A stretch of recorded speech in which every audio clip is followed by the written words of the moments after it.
Hello and welcome back to a new video. This is Demon Ace, and we're still playing Auto Planet Miner, but in my last video I said that it's going to be a few weeks before I make a new video on that. Still got a lot of progress to do, and in between selling galaxies in that game, I wanted to take a look at something else.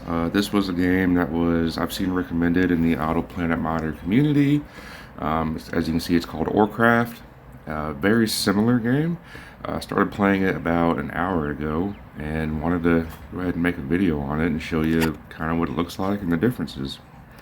Uh, First thing we can see right off the bat is absolutely beautiful graphics, and the sound design, very nice. You can hear them mining and walking around. Just a very pretty, like, polished looking game. Definitely prettier than Idle Planet Miner.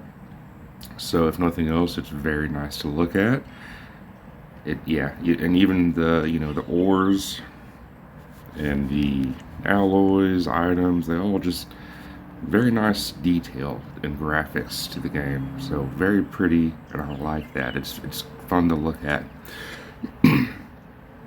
So as far as the game goes, very similar to Auto Planet Miner. You start off with your first mine. You got your mine rate, cargo, and your move speed, which is similar to ship speed.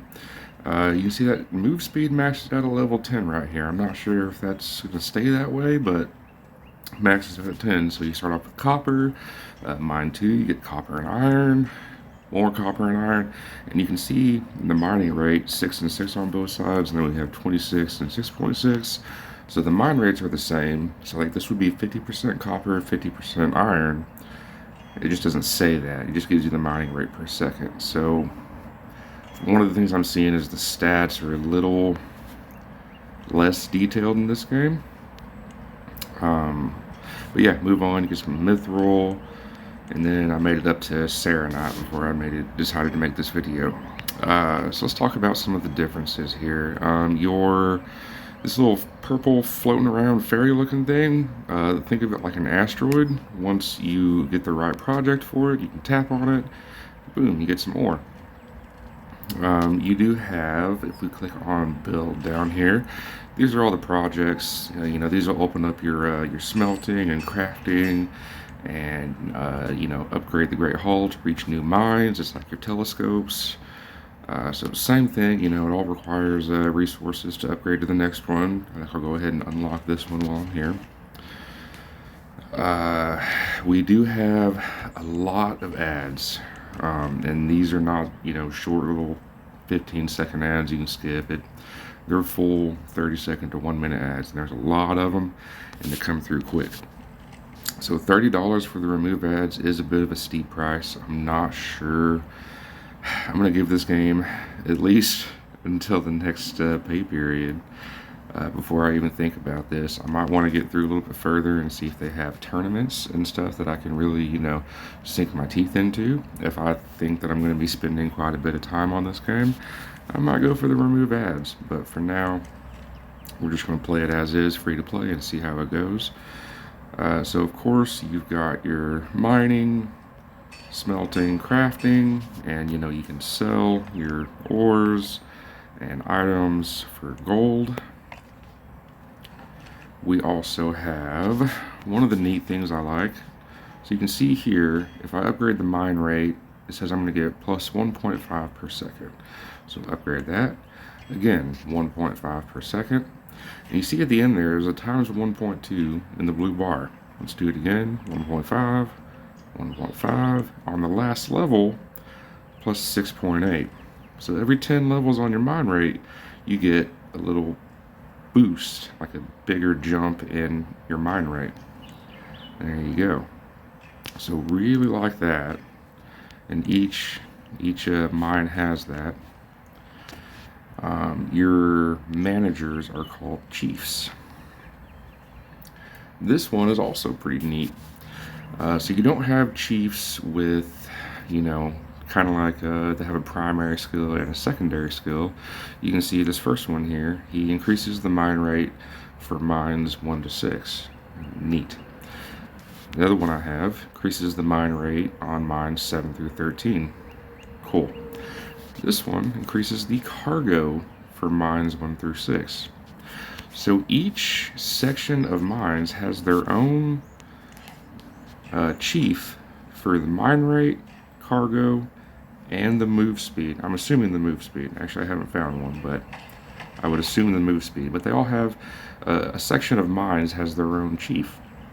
And if you get copies of the chief, you can see cards collected 0 out of 3. It requires valor to upgrade. You get a copy of these chiefs, upgrade them. You go from 40% to 80%. So that's a neat little system instead of the manager mechanic. It's still RNG, but less so, more guaranteed, and it's spread across more mines. So you don't need slots. You just have to get the chief for the right mine. As far as the recruitment of the chiefs go, you get 2 daily chests, or maybe it's a few, like 4 daily chests, 1 for free, and the rest are ad based. So in 5 hours I can watch an ad and get a daily chest. I'll definitely be doing that. These boosters here, we'll talk about those in a minute, but you can watch ads to get boosters. Of course, getting the ad removal pack takes away the need to watch the ads. And then you can spend gems on these chests here. 400 gems, you get 8 chiefs and 4 legend cards, as well as some valor. The regular 5 chiefs, 1 legend, so definitely going to be saving up for the 400 gem chest. Another cool thing they have is this roulette wheel. We'll go ahead and spin it and see what we get. You have a chance to get the 500 gem, but everything here is worth it. And you can see I can watch an ad to spin it again, and it seems like the ads are very frequent, so the ad pack might be worth it, because so far in the hour I've been playing, I've been able to spin this thing 4 times. But it's just neat that it gives you some items every now and then for free, basically. So that's cool. And then of course you have your, think of these like your ships, extra mine rate, craft speed, stuff like that. So these boosters, you can watch ads to get these boosters every day. I probably won't be doing that, but let's show you how these work. So you can go to your smelt section, and you can use a ×10 speed on your foundry here to increase your smelt speed. And it only lasts for like 20-30 seconds. I don't know if there's any way to upgrade that.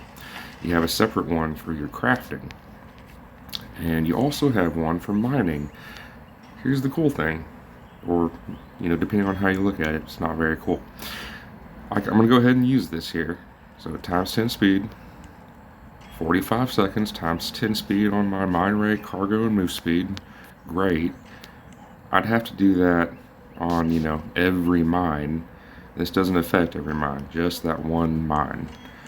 So it's definitely going to come down to picking one that you need the most stuff from, or get the most value from, and using your speed boost there.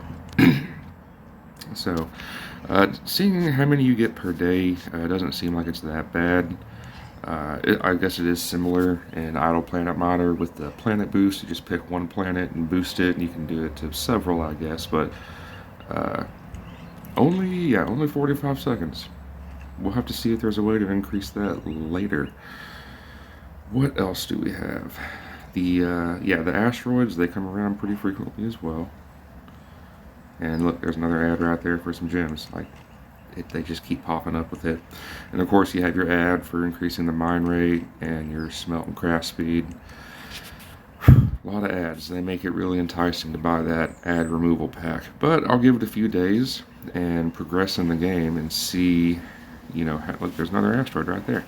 That's awesome. See how I like it. I feel like this one I'm probably going to get into just as like an in-between game for the Idle Planet Miter while I'm progressing in that. Since they're very similar, you can set up your galaxy and auto planet miner, and hop over here and set up your camp, and then, you know, kind of back and forth. There's another freaking asteroid. These things are everywhere. One last thing about this game is very neat is we can see at the top here it says deliver all requests in chapter 1, and I wish Auto Planet Miner had something like this. If we go to task down here, you can see that we have a chapter. We're on chapter 1. Chapter progress is 2 out of 9, and it's asking for these items.